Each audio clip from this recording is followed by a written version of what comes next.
go to Fava and get an inside look at prefecture affairs and see where he stands himself.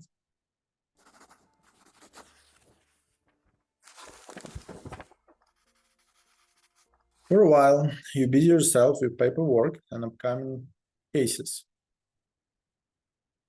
Until you remember that Fava's office is right next to yours. He used to help you master the intricacies of imperial law at school. Perhaps you could benefit from his experience and guidance now. You shift the case folders aside and walk out of your office. Your father is in his office, standing at the window with a deeply pensive look.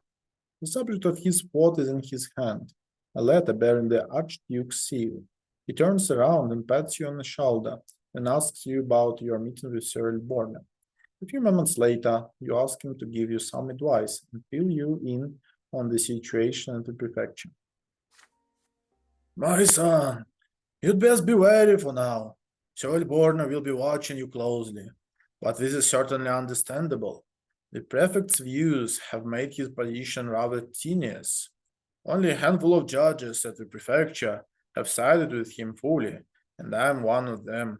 Yet, even I would not dare draw the ire of those above us and risk our family's welfare. When a noble and a commoner clash in the courtroom these days, the court almost always sides with the noble, no matter the circumstances. Even if the commoner is wealthy, the courts are not on his side. The judges rely upon the rule of law, if and only if both parties hail from the common estate. Cyril Borne aims to change this little by little. He is eager to ensure that imperial law applies to all free states in equal measure. But there are many who oppose him, from Archduke Milanides and his loyal commander Otton to our own fellow judges. Right now, Cyril Borne enjoys the backing of Gaius Tempest, but the imperial overseer may abandon him at any moment. So here is my word of advice to you. Be careful. Help Cyril Borne bring the nobles under imperial law, but do not draw the eye of the other judges. Remember, more than just your career depends upon your verdicts. Even a single careless judgment may be enough to bring our family into disfavor. It was wise of you to ask for my advice before rendering verdicts on your own. I'm sure you will be able to tackle any issue you might encounter. After all, we have prepared you for this ever since you were a child. The discussion continues. Flavio shares his own experience of carefully siding with the common estate whenever possible, while properly respecting the privileges of the nobility. Even a partial victory in such a legal dispute comes as a great surprise to any commoner. Soon, the vermilion rays of the setting sun fill Fava's office. The workday has come to an end. As you walk through the corridors with Fava, you see the other judges watching you closely. There is a knowing look about them. So, fucking grabbing your new acquaintance is one of those judges. Sir Brante Sr., Sir Brante Jr., good evening to you. It is a joy to see a son following in his father's footsteps, both and out of the courtroom, I assume. I still believe you would do well to take me up on my offer. A grown man needn't cling to his father's coattails, although the decision is yours, of course.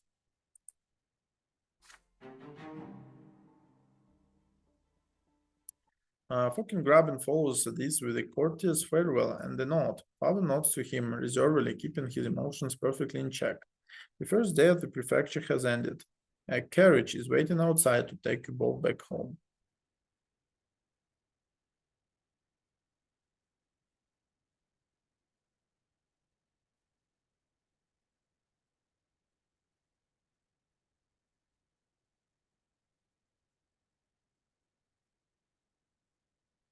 So that's interesting, but as you see,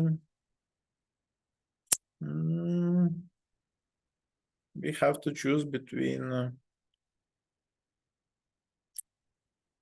justice and career, as always.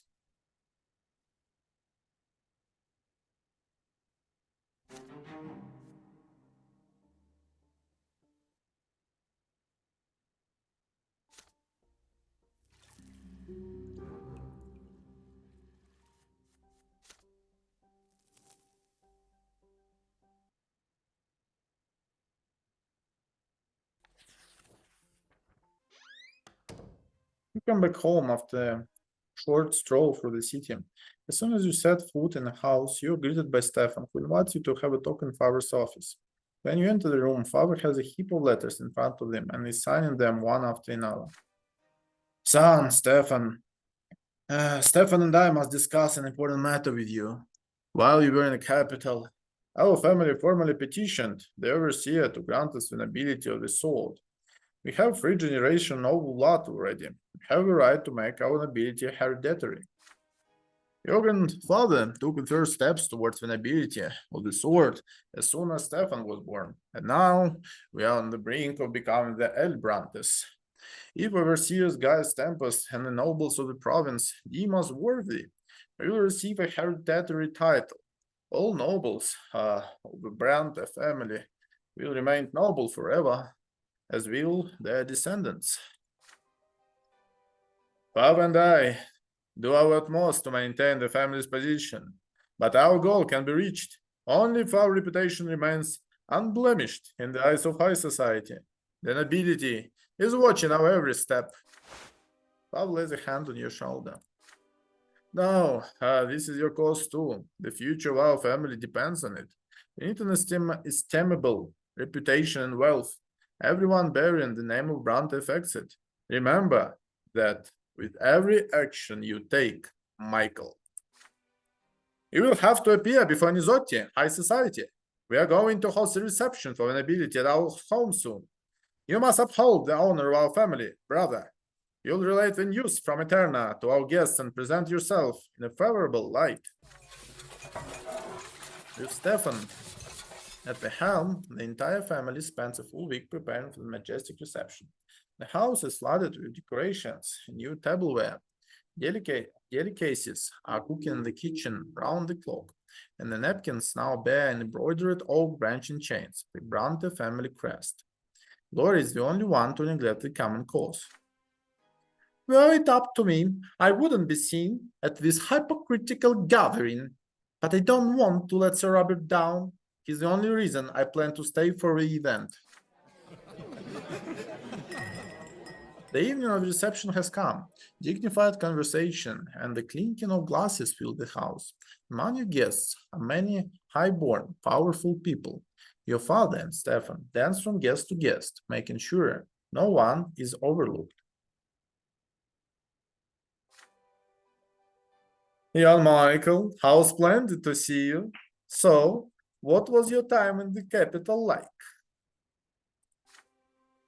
You exchanged pleasantries with a high-placed relative.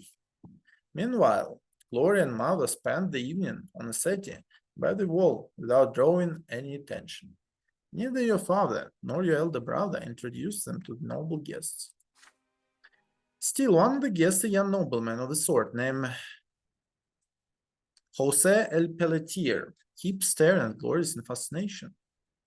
Your sister averts her eyes, bemused. Lady Gloria, you're the true gem of the evening. You look so marvelously dying. I haven't seen you like even in the capital. When you walk past Gloria, you hear her hurried whisper. Michael, please talk to me. The Sir Pelletier keeps following me. I feel uneasy. What does he want from me? I'm just a lowly commoner. Come with me to the other side of the room. Only I'll probably still stand out among all these refined nobles. Look, it's Brante the painter. I wonder what's brought him so far from the capital. It would be fabulous if he could paint our family portrait. We should all be on canvas together. We're one big happy family after all. Wine glass in hand, you cast a look across the crowded room. It is time to choose how you will spend the evening.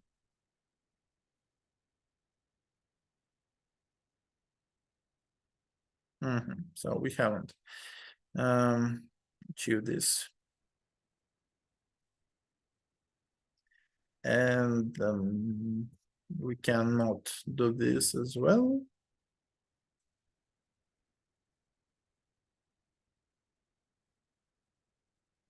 So we can share the news from the capital, or we can present your mother and sister. What's your choice?